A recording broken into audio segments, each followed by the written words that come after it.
Welcome back, warriors. Today, we're talking about something every adult faces, but almost nobody knows how to handle: how to beat anxiety under extreme stress, right when your nervous system feels like it's collapsing. I'm not just talking about general worry, I'm talking about the anxiety that hits you at midnight, the panic that rises when responsibilities pile up, the fear that makes your chest tighten, the overwhelm that just shuts your brain down, and those spiraling thoughts you just can't seem to escape, that pressure that makes you feel like you're drowning. This video is going to give you 5 science-backed steps to calm that anxiety fast, even in the middle of chaos. This is especially for you if you struggle with addiction, panic disorder, emotional overload, or just chronically high stress. So let's begin. When we talk about anxiety under extreme stress, most people imagine it's a sign of emotional weakness, a lack of willpower, or an inability to cope. But that is completely wrong. Extreme stress triggers something much deeper. Your nervous system enters survival mode.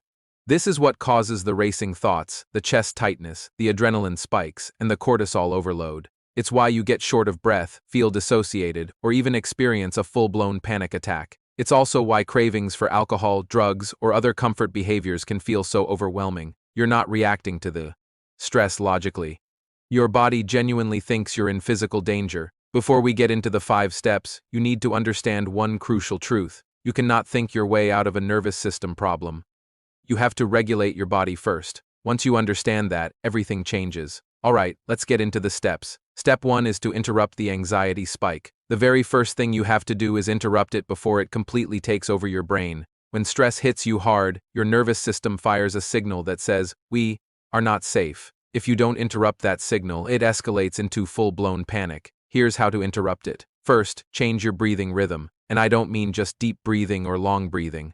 I'm talking about patterned breathing. Inhale for 4 seconds, hold for 2, and then exhale for 6 seconds. This pattern is incredibly effective. It lowers your heart rate variability, shuts down your fight or flight response, and slows that vicious fear cycle. Next, change your physical state. When your body freezes up, anxiety intensifies. You have to move your body immediately. Shake your hands vigorously, roll your shoulders back and down, consciously drop your jaw to release tension, stretch your neck from side to side. Even just standing up and pacing around the room can make a huge difference. Movement signals safety to your nervous system. And third, change your environment. Extreme stress often traps your mind in a loop, replaying the same fears over and over. You have to break that loop. Step outside for a minute, splash some cold water on your face, open a window to let in fresh air, change the lighting in the room, or just sit somewhere completely new. These small shifts create massive regulation in your system. Okay, you've interrupted the anxiety spike. Now we move into step 2, calm the nervous system. This is where most people fail. They try to solve their problems while their nervous system is still stuck in survival mode. But you can't fix your life when you're in fight or flight. You can only react to calm your nervous system under extreme stress. First, use the physiological sigh. It's simple but powerful. Take a full inhale through your nose, then right at the top, take another quick, sharp inhale. Then let it all out with a long, slow exhale through your mouth. This has been scientifically shown to lower stress incredibly rapidly. Next, use grounding with the 5 minus for -3 minus to -1 technique. Wherever you are, identify 5 things you can see. Then, for things you can touch or feel. Then, 3 things you can hear. 2 things you can smell. And finally, 1 thing you can taste. This exercise pulls your brain out of the future-focused anxiety and brings it right back into the present moment. You also need to release stored adrenaline. Stress builds up physical tension in your body. Do 10 quick squats, or 10 push-offs from a wall, or even just a 20-second full-body shakeout. Release equals relief. Finally, tell your nervous system a new message. Say this out loud: I am safe in this moment. My body is reacting to stress, not danger. Your brain listens to the words you speak. Now that your system is calmer, we can move on. Step 3 is to stop the spiraling thoughts. Extreme stress triggers mental spiraling, which is the #1 cause of panic attacks and relapse. Spiraling thoughts sound like, what if I lose everything? Or I can't do this, or what if something terrible happens?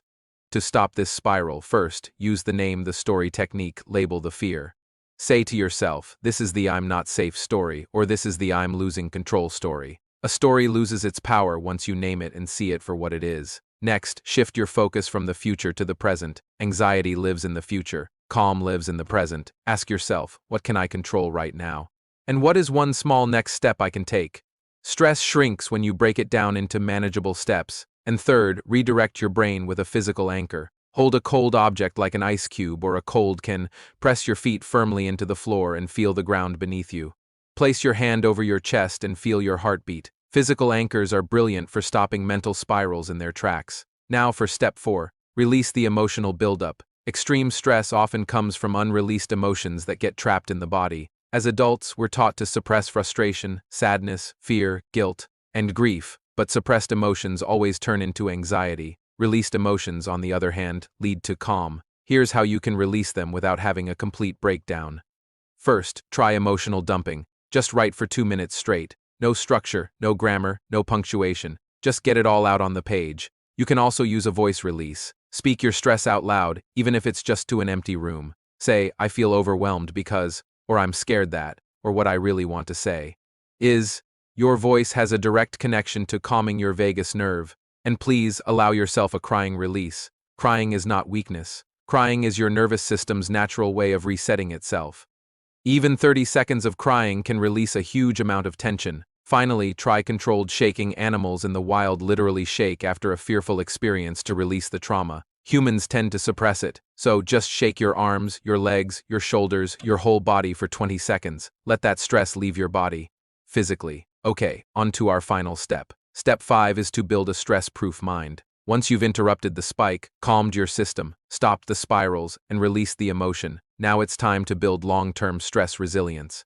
This is how you make sure that extreme anxiety doesn't keep coming back. First, commit to daily nervous system training. This includes things like daily breathwork, a little bit of cold exposure like a cold shower, grounding practices, mindfulness, getting sunlight in the morning, and prioritizing your sleep hygiene. These aren't just nice to have, they are essential. Second, strengthen your stress identity. Stop saying things like, I can't handle stress, or I'm just an anxious person. Start saying, I recover fast, my nervous system learns quickly, and I am stronger than my reactions. Your identity literally shapes your physiology. Third, reduce chemical stressors. Things like caffeine, alcohol, nicotine, excessive sugar, and late-night screen time all put your biology under more stress. Your biology matters just as much as your psychology. And finally, create a stress reset plan. Have it written down. This should include your go-to breathing routine, your grounding steps, your preferred emotional release method, a calming anchor, a few emergency affirmations, and the name of a support person you can call. When stress hits, your plan will replace panic. So, let's wrap this up with the warrior message. Extreme stress is not the enemy. Unregulated stress is. Your anxiety doesn't mean you're weak. It just means your nervous system is overwhelmed. The 5 steps you learned today can genuinely change your life. Interrupt the anxiety spike. Calm your nervous system. Stop spiraling thoughts. Release emotional buildup and build stress-proof habits. With these tools, you will recover faster, think clearer, and regain control of your mind and your body. If you want some deeper tools to help you on this journey, you can grab my free Anxiety Reset Workbook over at freefromaddiction.net. Subscribe for more daily warrior content, and always remember, stress might break other people, but with the right tools, it builds you. You are the warrior. Now rise.